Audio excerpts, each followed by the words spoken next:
তোমার দাদা নিয়ে দাদা ডাক ডাক ডাক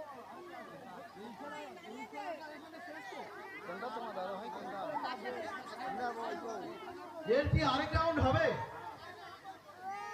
কই হাত না এটা শেষ, এরপরে আর খেলা বাকি আছে। দাবি দাবি